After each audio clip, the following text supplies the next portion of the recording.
안녕하세요. 매번 제 사연을 써볼까 말까, 누가 볼까봐 겁내고 고민만 하다가 뜬금없이 드라마 펜트하우스에 빠져서는 치고받고 미친 듯 복수하는 매력에 귀감겨 그간 저에게 일어났던 삶의 변화에 대해 공유를 해보고자 글을 보내봐요. 저는 40대 중반 여성이고 저희 남편은 저보다 딱 5살이 많습니다. 성인이 된 딸 둘이 있으며 하나는 지방대를 다니느라 지방에서 자취를 하는 중이고 하나는 서울에서 대학을 다니며 여전히 제품에서 크고 있죠. 함께 살고 있는 딸아이는 둘째인데 성격이 저랑 똑 닮았답니다. 화를 잘 못 내는 것부터 남들이 스쳐 지나가듯 하는 말조차 쉽게 상처를 잘 받고 또 속상해하는 것까지 말이죠. 누군가는 그냥 소심한 성격이 아니냐고 할 수 있는데 또 그렇지만은 않아요.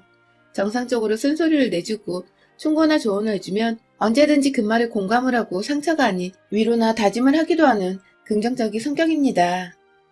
하지만 그 상대가 저희 남편이나 첫째 딸처럼 말을 거르지 않고 뱉어내서 남한테 상처를 잘 주는 사람이라면 애기가 180도 달라지죠. 첫째 딸은 저희 남편 성격을 꼭 빼다 닮았어요. 한 집안에 딱 2대2로 성격이 나눠진 것이죠. 제 딸이야 제 품에서 키우고 나온 제 핏줄이니 성격이 어떻든 무조건 보듬어주게 되고 또 사랑하지 않을 수가 없지만 아휴, 제 남편은 제가 정말 상대하기가 힘들더라고요. 어쩜 그렇게 저랑 성격이 다르던지. 결혼 초부터 지금껏 저는 늘 마음속에서 눈물을 홍수처럼 흘리곤 했답니다. 뭐 하나 자기 마음에 안 들면 신경질부터 내서 같이 있는 사람을 죄인처럼 만들고 그 바람에 어디 놀러라도 갔다가 신경질을 부리면 몸 분위기가 다 암울해져서 노는 기분도 안 들고 어찌나 필터링이 없이 생각나는 대로 말을 내뱉던지 사람의 인격을 깎아내리는 게 너무나도 일상이었어요. 제가 옷을 대충 입고 동네 슈퍼를 가면 거지도 그렇게 입지는 않는다며 나가서 돈 좀 벌어서 옷 하나를 사입을 하더군요. 다른 집 남편들 같으면 옷을 그렇게 입었을 때 다른 옷이 이쁘겠다며 말을 해주거나 그냥 말을 참거나 하다못해 먼저 옷을 사줄 텐데 늘 말을 이런 식으로 하는 사람이었습니다. 어떤 부류인지 아시겠나요? 또 기억이 나는 것은 제가 첫째를 데리고 둘째 출산을 저 혼자 병원에 가서 낳았거든요. 남편은 퇴근 후 샤워를 하고 있었는데 제 배가 갑자기 아파와서 막 밖에서 급하고 무서운 마음에 화장실 문을 두들겼는데 글쎄 남편은 샤워하는데 방해하는 거 싫어한다고 제발 혼자 해결을 하라면서 만삭인 와이프가 애가 나올 것 같다고 밖에서 몰래 노크를 해대고 있었는데 그걸 무시한 바람에 전 그냥 첫째 딸을 혼자 안고서 택시 타고서 병원에 갔었답니다. 물론 애를 낳을 때까지 옆에 남편은 없었고 병원 직원분들이 제 첫째 딸을 돌봐야 했던 웃긴 상황까지 연출되었죠. 애를 낳고 제가 정신이 돌아온 후 뒤늦게 연락을 했더니 남편은 애 낳았어? 어쩐지 없더라. 딱 이 한마디 하고는 병원에 오더라고요. 아, 여자한테 임신하고 출산하는 그 시기가 얼마나 중요한지 아시죠? 전 이렇게 남편한테 와이프인지 아님 생판 남인 건지 도대체 알 수 없는 취급을 받으며 둘째까지 순산을 했고 그렇게 전 그날후로 왠지 모르게 남편에 대한 속상함과 섭섭함이 마음속 깊이 자리 잡았던 것 같아요. 하지만 남편의 불같고 생각 없이 말하는 그 성격보다 절 더 힘들고 섭섭하게 만드는 것이 있었습니다. 바로 시댁 식구들과 저를 대하는 남편의 태도였는데요. 저희 남편은 시댁에서 장남도 아니고 위로 형이 둘이나 있습니다. 하지만 남편은 지가 장남인 듯이 늘 시댁에서 역할을 하곤 했죠. 왜냐하면 장남 노릇을 못하는 저희 큰아주버님 때문에요. 사실 큰아주버님은 잘못이 없습니다. 그 옆에 있는 저희 큰형님 탓이었죠. 왜냐하면 그 옆에는 정말 엄청난 쌍년이었거든요. 큰아주버님과도 어디 술집에서 만나 사고를 쳐서 혼전 임신으로 결혼을 한 큰형님은 저랑 동갑에다가 작은 형님보다 2살이 아래였어요. 뭐 집안에서 며느리 노릇하는데 나이가 무슨 상관이겠냐면은 우리 집안에서만큼은 예외였습니다. 결혼하고 나서부터 큰아주버님 성격이 워낙 드셌어요. 정말 남편의 성격은 세 발의 피라고 할 수 있었을 만큼 큰아주버님은 뇌를 통째로 어디다 맡겨놓고 온 듯이 무개념의 무상식인 사람이었죠. 그런 사람과 결혼을 한 와이프다 보니 시어머님과 시아버님도 큰형님을 대하는 것에 어려워하는 듯 했습니다. 잘못했다가는 큰아주버님이 형님 편을 들면서 덜컥 화를 내버릴 게 뻔했기 때문이죠. 졸지에 시부모님이 자기 눈치를 보자 뭐가 그리 당당했던지 큰형님은 쭉 시댁에서 완전히 갑이 되어 있었죠. 솔직히 큰아주버님 성격이 좋지는 않았지만 자기 와이프 편을 확실히 들어주는 모습만큼은 늘 부러웠어요. 늘 형님은 제사를 지낼 때도 아프다고 혹은 바쁜 일이 있다면서 불참을 했고 제삿 날뿐만 아니라 여러 시댁 행사가 있을 때에도 본인 일이 먼저라면서 늘 자리를 비웠어요. 중간에 시부모님이 한 번씩 아프셨을 때에도 나 몰라라 하는 바람에 작은 형님이 나서서 병원에 데리고 다니셨죠. 그게 좀 이상해 보였던 저는 작은 형님이 불쌍하다며 따라가 옆에서 도와드렸고요. 물론 큰 형님이라고 이 모든 일을 담당하고 해내야 할 의무는 없었지만 적어도 모두가 일을 분담하고 함께 해내야 할 순간까지도 나 몰라라 하시니 점점 저나 작은 형님의 불만이 쌓여갔습니다. 특히나 작은 형님은 큰 형님과 자주 부딪히면서 행동을 똑바로 하라는 식의 말싸움도 여러 번 하셨는데요. 결국 결론은 늘 똑같았어요. 큰형님은 말이 전혀 통하지 않는 사람이었기에 싸우고 불만을 제기해도 늘 제자리 걸음이었죠. 그렇게 살다 보니 작은 형님은 작은 아주버님과의 사이도 시댁 문제로 틀어져서는 거의 각방을 쓰시게 되었죠.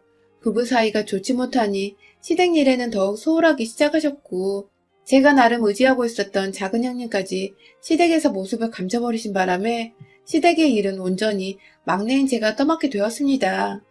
시어머니가 5년 전에 돌아가시면서 큰아주버님께 제사를 확실히 맡으시던지 혹은 정확히 나눠서 돌아가며 분담을 하자고 하다못해 제사 비용이라도 자식 셋이서 분담해 나누자고 확실히 말씀을 드렸지만 완곡히 거절을 당했고 남편은 제 말을 귓등으로 듣는 건지 자기 형이 싫다는데 억지로 시키지 말라며 그걸 자신이 하겠다고 가지고 왔어요.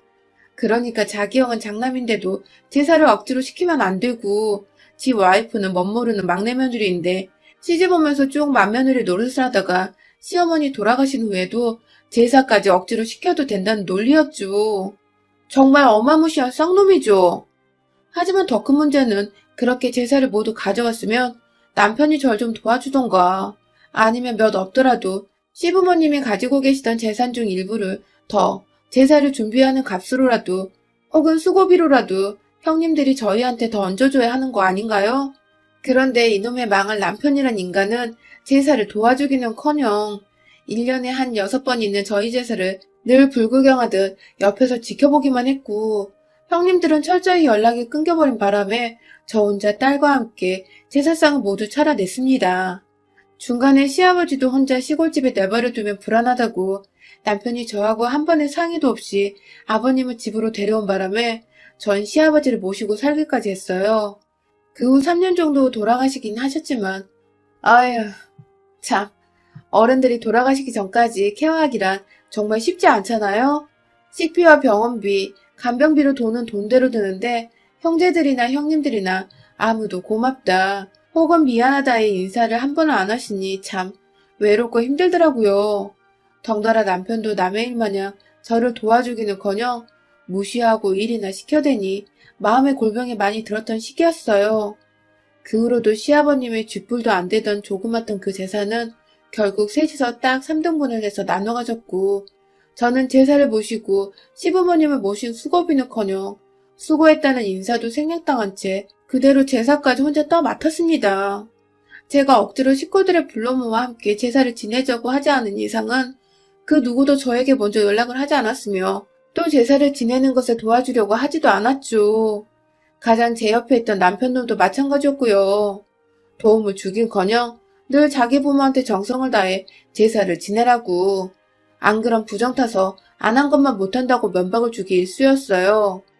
TV 뉴스에서 매번 제사상에 피자도 올리고 치킨도 올라간다는 신세대 방식의 제사 소식이 들려오면 마치 저 들으라는 듯이 저거 다 옆에 애들이 제사 지내기 귀찮아서 얘들한테 꼼수 부린 거야. 저런 년들을 와이프로 둔 남자들은 안 봐도 팔자가 뻔해. 라는 식의 말을 늘어놓았고 그 때문에 저도 시어머니, 시아버지 좋아하시던 단팥빵 하나 올리기는커녕 늘 전통대로 양반 하나 없었던 평민 집안의 조상들을 위해 그놈의 전통을 따라 종류별의 과일과 나물, 육탕과 떡까지 모조리 다 준비를 해 올려야 했습니다. 물론 저 혼자 혹은 귀하디 귀한 제 딸의 손을 빌려 함께 말이죠. 며느리들이 둘이나 더 있는데 내 딸이 이 제사를 도와야 한다니 엄마 된 마음으로 정말 눈에서 매번 욕이 튀어나왔어요. 그런데 하루는 저희 딸이 왜 이렇게까지 정성을 쏟냐고, 아빠도 안 알아주는데 누가 알아준다고 이 힘든 제사를 고생하며 최선을 다하냐고 저한테 답답하고 속상하다고 하소연을 하더군요. 딸이 옆에서 보기에 엄마가 너무 호구 같고 불쌍해서 답답해 보였나 보더라고요. 전 결코 의도한 게 아니고 그냥 결혼해서 다른 며느리들이 아무도 안 하니 저라도 어찌 해야겠어서 제 도리, 제 의무라고 하고 있었던 것인데 제 딸이 봐도 호구 같다니 정말로 제 인생에 확 진절머리가 나고 절 이렇게 만든 남편 새끼가 미워서 뜯어 죽이고 싶더라고요. 결국 중간에서 형제들 간의 해결을 제대로 못한 남편의 잘못이 10의 8알이란 생각이 들었습니다. 물론 제 도리를 안 한 다른 형제들의 안하뭉이는 잘못도 있었지만 말이죠. 그날 후 다음 제사에서는 반드시 나머지 두 형제들 그리고 형님들까지 모조리 불러내 절이라도 한 번은 올리도록 준비한 거 고맙단 소리 한 번을 듣거나 그냥 아무도 인정해주지 않으면 다 때려치기라도 해야겠다는 마음을 먹었어요. 한마디로 이것들이 날 호구로 보고 있었는지 아니면 속으로라도 미안하고 고마운 마음을 가지고 있었는지 확인을 해보기로 한 것이었죠. 그리고 다음 제사가 다가오기 무려 한 달 전 저는 남편을 통해서 형님과 아주버님들께 연락을 하려다가 역시나 도와주지 않고 제사는 혼자 알아서 하라는 개소리를 시전하는 남편을 무시한 채 직접 전화를 걸었습니다. 그리고는 큰형님이고 작은형님이고 그 남편들한테까지 말했어요. 제사를 지내야 하니 한 달 후 제삿날의 약속은 비워놓으라고 말이죠. 뭐 예상했던 대로 모두들 바쁘다 혹은 못 간다는 갖가지 핑계를 대면서 회피했고 둘째 형님만큼은 저한테 미안하다고 그런데 첫째 형님 꼴 보기 싫어서 만나고 싶지가 않다는 솔직한 대답을 해주셨어요. 전 그 미안하단 말 하나에 오히려 작은 형님에 대한 일말의 섭섭한 마음을 접어둔 채 그날 큰형님이 또 지랄을 하면 갈기갈기 찢어놓을 거라는 다소 험한 말을 해대며 큰형님 무시하고 오시라고 일러두었고 제 말에 약간 통쾌함과 믿음을 가진 건지 둘째 형님은 단번에 알겠다고 오케이를 하셨어요. 한동안 큰형님네 부부를 집으로 오게 하려고 부단히 노력했어요. 자꾸만 오기 싫다고 핑계대는 다 큰 성인 것들을 제가 어찌 데려올 수 있을까 싶어 막막했지만 결국 돈이면 다 되더군요. 집이 재개발이 되면서 돈이 슬슬 불어날 것 같아 아버님께 받은 쥐뿔만한 재산이 필요가 없으니 제사를 도와주는 분께 이 돈을 나눠주겠다고 하니 정말 체면도 없는 건지 그 자리에서 갈게 하고 확답을 주던 대갈통이 텅텅 비어있던 큰형님과 큰 아주버님. 제 입으로 꺼낸 구라였지만 참 그런 구라에 넘어가 생전 안 오던 제사에 오겠다고 하는 이 부부가 한심한 걸 떠나 정말 같은 가족이란 게 한심하고 쪽팔리더라고요. 그렇게 제삿날이 되었고 둘째 형님께서는 내신 그간 제사에 참석도 못하고 큰형님을 핑계로 못 오셨던 것이 제게 미안하셨는지 일찍부터 집에 오셔서는 절 도와주셨어요. 생각보다 차릴 게 많아서 늘 딸과 둘이서 해내기가 쉽지 않았는데 형님께서 과일을 미리 손질해 와주셨고 나물 몇 가지도 미리 준비를 해오셔서 금방 재료 준비를 끝낼 수 있었습니다. 큰형님네는 역시나 제사가 시작될 시간이 조금 지나 집에 도착을 하셨고요. 그 바람에 둘째 형님은 또다시 뚜껑이 열려서는 내가 이 꼴 보기 싫어서 그간 제사를 안 하려고 한 거야 라며 제게 하소연을 하셨고 저는 그 꼴 저도 더 이상 보기 싫어서 오늘 모두를 부른 거예요. 두고 보세요 하면서 작은 형님께 암암리에 굳건한 눈빛을 딱 발사했죠. 이때까지도 전 사실 제가 뭐라 큰형님과 단판을 지어야 할지 몰랐습니다. 내심 저도 쫄아서는 몸싸움이라도 일어나면 어쩌나 싶어 내내 마음이 편치 않았어요. 그러다가 아휴 어떻게 큰형님과 단판을 지을지를 저희 남편이란 새끼가 떡하니 만들어주더라고요. 글쎄 뒤늦게 와서 멀뚱멀뚱 인사도 대강하고 도대체 애인은 밥 말아먹은 건지 잔뜩 차려진 제사상을 보고도 이거 식은 음식 아니야? 뭘 이렇게 많이 했대? 이거 다 사놓고 직접 했다고 생색내는 거야? 라는 성질 팍팍 건드리는 말을 해대는 형님을 향해서 남편이란 놈이 글쎄 그러니까요. 생색은 지 혼자 다 낸다니까 맨날 라고 하는 겁니다. 아니 순간 울컥해서 생색이라니? 이렇게 개고생을 했는데 이게 생색이라고요? 라고 눈을 동그랗게 뜨고 말하니 남편이 그러더군요.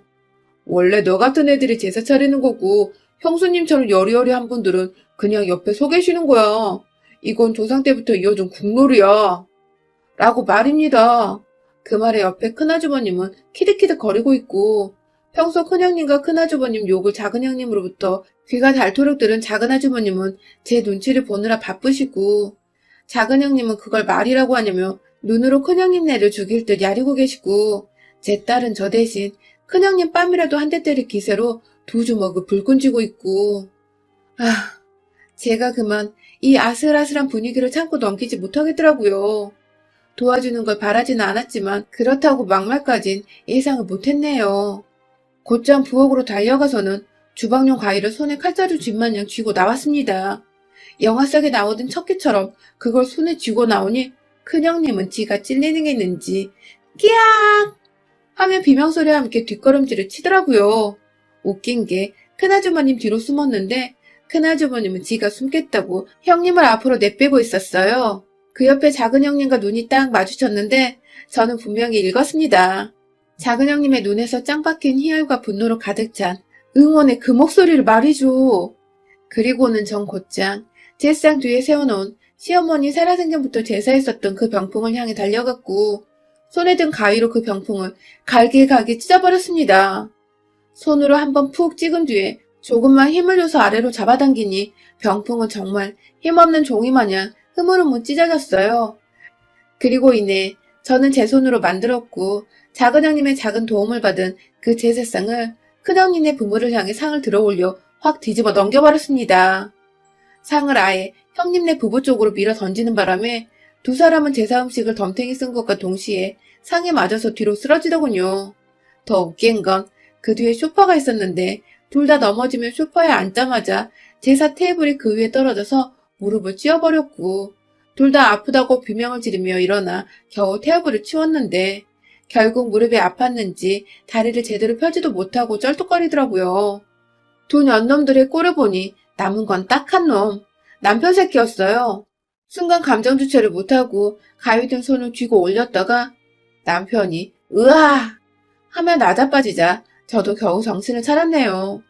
조용히 가위를 내려놓곤 엎어져 있는 제사 음식 중에 제 눈에 바로 띄었던 윗부분이 칼로 살짝 잘려있던 사과와 배를 인정사정할 거 없이 남편을 향해 던져버렸습니다.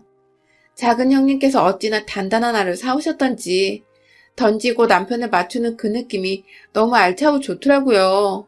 던지면서 내가 다시는 네 조상들 제사를 지내나 봐라 하고선 절뚝거리는 큰형님은 제 손으로 머리채를 잡고 끌고 나와 집 밖으로 쫓아냈고요.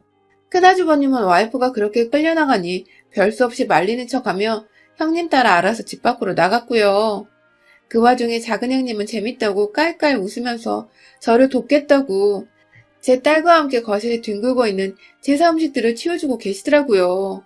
남편은 여전히 주저앉아 충격에서 헤어나지 못하고 있었는데 제가 안 치우고 뭐해 이 새끼야 하고 소리를 꽤 질러 보이니 옆에 있는 작은 형님과 작은 아주버님 눈치까지 살살 보다가 결국 알았어 지금 해 하며 딸을 도와 옆에서 하나둘 음식들을 주워 담기 시작했어요. 한마디로 기고만장한 저한테 함부로 말을 꺼내던 남편이 제 말에 거의 처음이다시피 수긍을 하고 쫄아서는 백기를 든 것이었죠. 좀 험난하게 결코 쉽지 않게 제 노동을 인정해달라는 투쟁 아닌 투쟁을 벌이게 되었지만 그날 후 저는 그간 저 혼자 제사를 지냈던 것에 대한 울분이 몽땅 풀려버렸습니다. 큰형님을 제 손으로 머리채 잡아당겨 집 밖으로 끌어냈던 그 순간을 아직도 매일같이 자기 전 되새기며 마음속에서 올레를 외치고 있어요. 작은 형님은 그날 후 저에게 제가 은인이라고 저 같은 동서를 둬서 너무 든든하다며 제사를 지내도 좋고 안 지내도 좋고는 제 마음인데 제사를 지내게 되면 이젠 자기가 꼭 도와주겠다고 하시더군요. 왜냐면 큰형님이 절대 무서워서 못 나타날 거 아셨기 때문이죠. 그 말에 혹해 제사를 하면서 작은 형님과 큰형님 뒷담화까지 실컷 하고 싶었으나 남편도 인정 안 해주던 저의 노동이었기에 후련하게 제사는 더 이상 이 집안에서 없는 것으로 결론을 내렸습니다. 절대로 다시는 앞으로 네버 우리 집에선 제사가 없을 거예요.